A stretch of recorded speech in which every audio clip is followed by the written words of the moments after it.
वो कहते हैं कि जो लोग अपने जीवन में सफलता पाना चाहते हैं उन्हें अंतिम पल तक हिम्मत नहीं हारना चाहिए, क्योंकि जिस पल हम हार मान लेते हैं ना, उसी समय हम असफल हो जाते हैं। एक बड़ी प्रसिद्ध कहावत तो आपने सुनी ही होगी कि मन के हारे हार है और मन के जीते जीत। चलिए आज हम आपको ये बात एक कहानी के जरिए समझाते हैं। कहानी के अनुसार पुराने समय में एक राजा युद्ध में हार गया था। उसके सभी सैनिक मारे जा चुके थे। राजा किसी तरह अपनी जान बचाकर जंगल की ओर भाग गया। दुश्मन सैनिक लगातार उसका पीछा कर रहे थे ताकि वो राजा को पकड़ सके, लेकिन वह राजा उनसे बचने के लिए एक गुफा में छिप गया। दुश्मन सैनिक राजा को खोजते खोजते जंगल में उस गुफा तक पहुंच गए जहां राजा छुपा हुआ था। सैनिकों ने गुफा के अंदर जाकर ढूंढा, लेकिन राजा नहीं मिला और सैनिक लगातार उसे ढूंढते रहे। बहुत ढूंढने के बाद भी राजा उन्हें नहीं मिला। फिर आखिर में बाहर आकर सैनिकों ने बड़े बड़े पत्थरों से गुफा के द्वार को बंद कर दिया। गुफा बहुत गहरी थी और अंदर की ओर राजा छुपा हुआ था। वह काफ़ी थक चुका था। भूख प्यास की वजह से वो बेहाल हो रहा था। उसके शरीर में अब ताकत भी नहीं बची थी।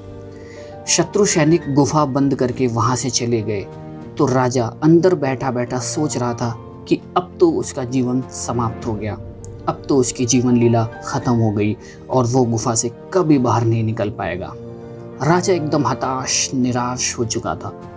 तभी उसे अपनी माँ की कही एक बात याद आ गई। उसकी माँ हमेशा कहती थी कि कुछ तो कर यूं ही मत मर, कुछ तो कर यूं ही मत मर। ये बात याद आते ही राजा में फिर से एक नई ऊर्जा का संचार हो गया। उसने सोचा कि आखिर दम तक कोशिश किए बिना हार नहीं मानना चाहिए। इसके बाद राजा ने गुफा के द्वार से पत्थरों को हटाने का काम शुरू कर दिया। काफ़ी कड़ी मेहनत के बाद राजा ने बड़े बड़े भारी पत्थर वहाँ से गुफा के द्वार से खिसका दिए। किसी तरह राजा ने बाहर निकल के की थोड़ी सी जगह बना ली थी। राजा गुफा से बाहर निकला और फिर अपने मित्र राजा के पास पहुंच गया।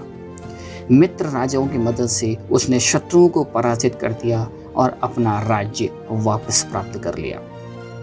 इस कहानी से हमें यही सीख मिलती है कि हमें सफलता मिलने तक हार नहीं माननी चाहिए, क्योंकि जिस पल हम हार मान लेते हैं ना, उसी समय हम असफल हो जाते हैं। तो दोस्तों, अगर आपको भी ये कहानी पसंद आई हो तो कमेंट ज़रूर करें, और हाँ, इस कहानी को शेयर करना और चैनल को सब्सक्राइब करना बिल्कुल ना भूलें। तो आज के लिए बस इतना ही।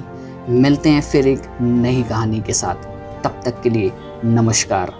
जय हिंद।